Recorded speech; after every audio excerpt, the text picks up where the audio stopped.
번째 줄에 계신 분께 마이크 드리겠습니다. 예, 감사합니다. 저는 저기 앞에 교수님께서 소속되어 있는 과학기술계 대표 이분? 아닙니다. 조금 전에 저희 네. 저희 기관은 사실상 단군 이래 최대 국책 사업이라고 하는 기초과학 거대 사업 중에 하나입니다.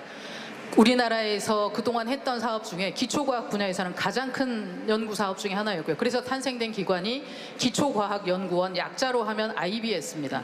거기에 핵심 기관인 핵심 장치가 바로 중이온 가속기, 입자 가속기입니다. 입자 가속기가 있는데 저는 중이온 가속기에서 제어 업무, 연구 업무를 담당했던 사람이고, 지금은 제가 이제 노동조합을 만들어서 연구자들이나 기관 안에 있는 우리 연구자들 처우나 노동자들의 처우 개선을 위해서 열심히 노력하고 있는데, 제가 사실은 해고를 당했습니다. 아, 그래요? 이분이 잘랐어요? 아, 이분이 자른 건 아니고요. 예, 제가 사실 이제 해고되기 전에 우수연구원상도 받고 그랬는데, 예, 사정이 좀 있습니다. 네, 기관에 어쨌든 뭐 비리 문제나 조금 제보를 하다 보니까 예, 찍혀가지고 평가를 가장한 해고를 당했는데, 그건 차차 제가 개인적으로 좀 설명할 기회가 있으면 좀 상세하게 지켜봐 주시면 좋겠습니다. 소송 중이에요? 대법에서 심리불속행 결과가 나왔는데 예, 대법 상황을 보니까 이제 그래서 제가 좀 면밀히 봤더니 여러 측면의 피해자를 예, 맞습니다. 그래서 좀 면밀하게 지켜봐 주시면 좋을 것 같고요. 제가 이제 방금 우리 카이스트 교수님께서 말씀하셨던 부분들을 좀 포함해서 해결책을 조금 제가 생각하는 해결책을 좀 제시해 보려고 합니다. 저도 7살 때부터 과학자가 되고 싶었고, 그래서 과학자가 됐습니다. 그런데 연구직인데 지금 해고당했다는 거예요? 예, 맞습니다. 예, 근데 그 직전에 뭐 우수연구원상까지 줘놓고 해고를 시키시더라고요. 예, 하여튼 나중에 해고 문제는 나중에 따로 한번 체크해 주십시오. 예, 감사합니다. 말씀 안 하시는 거 보니까. 제가 드리고 싶은 말씀은, 왜 그러면 국내에 있는 과학자들 해외로 이주를 하는가, 그리고 왜 과학자들이 의대를 가려고 희망을 하는가에 대한 원인 분석이 조금 필요할 것 같은, 그것에 대해서 간단하게 설명드리고, 그리고 정책 제안을 조금 드리도록 하겠습니다. 간단하게. 예. 일단 과학기술인들은 학위를 하게 되면 최소한 보통 대학 졸업하고 나서 10년 이상을 공부를 더 해야 됩니다. 그런데 그 모든 기간 동안에 해외 같은 경우는 석사나 박사 학위를 받는 과정에서도, 특히 이공계 쪽은 직장인과 똑같은 대우를 받습니다. 그래서 급여를 충분히 받고 가족이 생활할 수 있을 만한 뭐 넉넉하진 않지만 그 정도의 지원을 받고 학위 과정을 마칠 수 있고, 마친 후에는 꼭 미국이라는 나라는 정규직이라는 개념이 크게 없기 때문에 다른 나라 같은 경우는 연구 분야에서 충분히 이동하면서도 자기 경력, 커리어를 증진시키고, 그 다음에 거기서 안정적인 생활을 자기가 늙어 죽을 때까지 할 수 있는 환경들이 충분히 마련되어 있습니다. 그게 연구비의 안정성과 굉장히 관련되어 있는데요. 그래서 제가 제안드리고 싶은 것 중에 하나는, 국내에 사실 정권이 바뀌면서 과학기술계 정책이나 R&D 예산 투자나 이런 것들이 너무너무 급작스럽게 바뀝니다. 물론 급하게 투자되어야 되는 부분이 있지만 기존에 투자되고 있던 부분들까지 삭감하면서 이동하는 경향들이 굉장히 많습니다. 그래서 제가 제안드리고 싶은 것은, 우리나라는 사람이 다지 않습니까? 사실상. 그렇다면 우리나라의 미래 먹거리를 위해서 정권과 관계없이, 정권이 바뀌더라도 바뀌지 않는 한도 내에서 안정적 연구비 지원을 위해서 GDP 대비, 지금은 뭐 상당히 다른 나라에 비해서는 많다고는 하지만 저는 10% 정도는 투자를 해야 국민들에게 250조를 거기다 투자하자고? 장기적으로 말씀드리는 겁니다. 장기적으로. 예. 왜냐하면 플레이어가 많아져야 새로운 연구 결과가 많이 나오고, 일론 머스크 같은 사람도 나오고, 그 다음에 스티브 잡스 같은 사람도 충분히 나올 수 있는 환경이 마련된다고 보거든요. 그 다음에 분산되어 있는 연구비들이 굉장히 많습니다. 산자부, 기재부, 중기부, 뭐 과기부 이렇게 해가지고 비슷한 연구를 각 부처별로 나눠가지고 똑같은 연구인데 연구 프로젝트명만 바꿔서 나가는 경우들이 굉장히 많습니다. 그래서 그런 것들을 좀 종합적으로 검토해서 일원화시키고 체계적으로 좀 점검을 하면 제대로 투입하면서도 낭비되는 예산들을 상당히 많이 줄일 수 있다. 그렇다면 그것을 가지고 또 다른 인력 양성이나 또는 연구 인력들에 대한 처우 개선을 위해 쓸 수 있다고 생각이 되고요. 두 번째는 그런 일들을 하기 위해서는 정권에 흔들리지 않는 컨트롤 타워가 필요합니다. 사실은 기재부가 이 직전 정권에서 기재부가 연구소들에 개별적으로 일괄적으로 연구비 삭감 10%씩 해서 올려 이런 일들이 사실 발생했었거든요. 그런데 이제 그런 것들을 하지 않기 위해서는 독립적인 권한을 갖는 100년 계획, 550년 계획, 10년 계획, 5년 계획을 짤 수 있는 과학기술 컨트롤 타워가 필요하다고 생각이 되고요. 그다음에 이제 가장 중요한 것 중에 하나는 연구자들이 연구에 몰입할 수 있는 환경과 시스템입니다. 그렇다면 그 환경과 시스템이라는 것은 첫 번째, 연구자들이 들어올 수 있는 환경. 연구자들은 많은 것을 바라지 않습니다. 임금을 뭐 수십억씩 바라지 않고요. 대부분의 연구자들은 안정적인 연구 환경과 어느 정도의 임금만 보장이 되면 평생 연구할 준비가 돼 있는 분들이 대부분이십니다.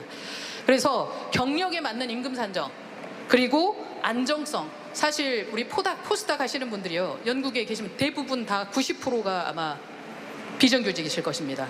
그러다 보니 연구계에 똑똑하신 분들이 연구를 하려고 오셨다가 대학 졸업할 때쯤 되시면 현실을 보게 되시는 거죠. 왜냐하면 의대를 가면 졸업만 해도 최소 1년에 연봉 10억 이상은 보장받을 수 있는데, 연구계에 들어오면 취업 자체도 10년 이상 늦어지거니와 대부분은 비정규직, 그리고 임금 자체도 굉장히 외부에서 보는 것보다 아마 실태를 잘 모르실 것 같은데 굉장히 낮은 임금을 받고 일을 하고 계십니다. 그래서 그 두 가지가 필요하고요.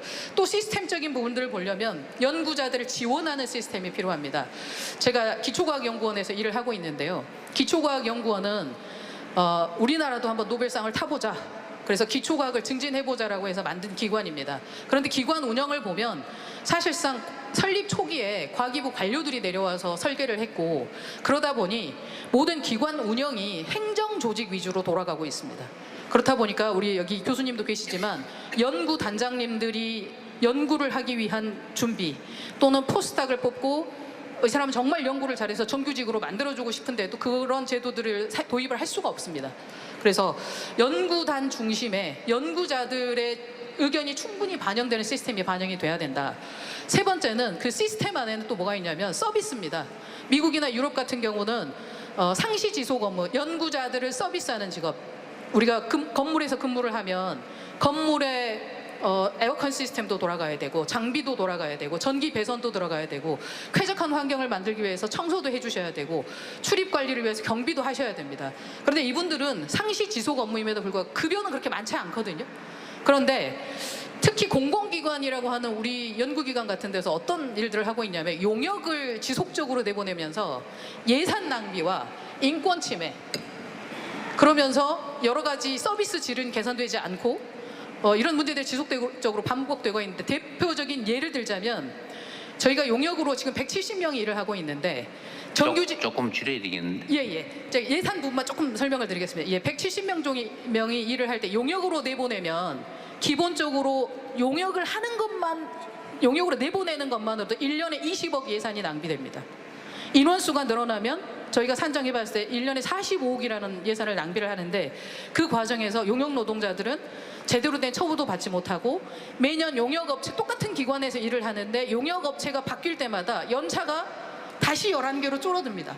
같은 기관에서 10년을 일했는데 연차가 다시 11개로 되는 겁니다. 그리고 매년 용역업체가 새로 들어올 때마다 임금계약서 다시 써야 되니까 해고의 위험에, 두려움에 처해 있고요.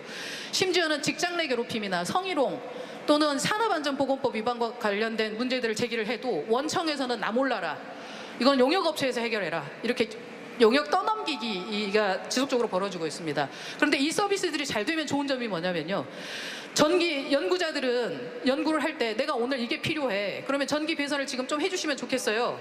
우리 직원일 때는 바로 항의 들어오기 시작했어요. 예, 죄송합니다. 지적을 하면, 요청을 하면 바로 서비스가 됩니다. 그런데 지금은 어떻게 돼 있냐면 용역이기 때문에 용역을, 또 다른 용역을 별도로 내보내야 됩니다. 그래서 그런 문제들이 더 이상 입력이 잘 안 돼요. 예, 지속되고 있어서 그런 문제들 좀 살펴봐 주시면 좋겠고요. 제가 여기서 좀 우리 기관의 문제를 자세히 설명드릴 수는 없지만 소송에 관련된 문제, 해고시키고, 그러니까 내부 제보자들을 해고시키고 부당하게 대형 로펌 써가지고 과태료 지불하면서까지 복직시키지 않는 문제들, 그런 문제들도 좀 자세히 봐주시면 좋겠고, 제가 재판에 저희 사무국장은 이겼는데도 복직을 안 행정소송에서 시킨다. 이겼는데도 불구하고 이행강제금을 기관이 지불하면서까지 복직을 시키지 않고 있습니다. 그러니까 괴롭히게 하고 있는 거죠. 그래서 제가 이 자리에서 본인은 끝까지 져버렸고. 이의 신청을 지금 대법 이의 신청을 하려고 하고 있습니다. 그 내용도 조금 살펴봐 주시면 좋을 것 같고요. 그 다음에 저도 사실은 뭐 죄송스러운 말이지만 해외로 갈까 지금 고민하고 있습니다, 사실은. 그래서 좀 그런 일이 발생하지 않았으면 좋겠다. 그리고 제가 마지막으로 제안드리고 싶은 건 저희 기관에 꼭 한번 오셔가지고 우리 연구 단장님들 그리고 실제 현장에서 일하는 우수한 연구자들 그리고 현장에서 일하는 우리 기관의 정말 바닥에서부터 상부까지 일하는 어디예요? 기초과학연구원입니다. 몇 명이나? 바로 여기 옆에 있고요. 인원수가 몇 명이나 돼요? 지금 기관 전체 연구자들. 인원은 1,000명 정도 되는데 저희 기관이 사실 이제 본원은 기초과학연구원이 여기 본원 컨벤션스 바로 옆에 있고 중이용 가속기 연구소가 여기서 한 20km 정도 떨어져 있는 곳에 위치해 있고요. 그리고 서울대학교, 뭐 디지스트, 카이스트 이렇게 연구단들이 여기저기에 흩어져 있습니다. 중요한 가속기는 선거 때 갔었던 것 같은데. 예, 맞아요. 1조 4천억 원이 들어갔는데 아직도 사실상 목표했던 성과를 이루지 못하고 있고 관련된 내용들을 제가 문제 제기를 하다가 사실은 해고를 당한 거고요. 지금도 사실상 내부적인 네, 성과를 알았습니다. 이루지 못하고 있다. 그래서 면밀하게 좀 지켜봐 주시면 좋겠다. 꼭 오십시오. 부탁드립니다. 자, 저 마이크 좀 놔두세요. 잠깐만. 본인은 몇 년이나 연구하셨어요? 저는 2013년도 7월 1일 날 분야가 어디예요? 저는 원래 핵물리 이론을 전공했고요. 기초과학연구원에 올 때는 중이용 가속기의 입자 가속기 제어 시스템 담당 업무로 들어와서 사실 연구원 노동조합을 만들어서 예, 맞습니다. 내부 비리 뭐 이런 거 하다가 잘렸다. 예, 맞습니다. 재판에는 졌다. 예, 그러니까 대형 로펌하고 싸우면 사실 개인이 이기기는 쉽지 않습니다. 일단 알겠고요. 나중에 우리 한번 따로 한번 챙겨보십시오. 한번 챙겨보고 여기 이해관계가 비슷한 사람이 꽤 많이 왔나 봐요. 별로 남의 일에 관심 없는 게 보통인데. 그래서 저희가 따로 한번 챙겨볼게요. 좋은 지적 잘 들었고요. 또 다른 분 네, 이 과학기술 가능하면 좀 정책과 요약 좀 해주시면 좋을 것 같아요. 일단 우선 말씀을 드리자면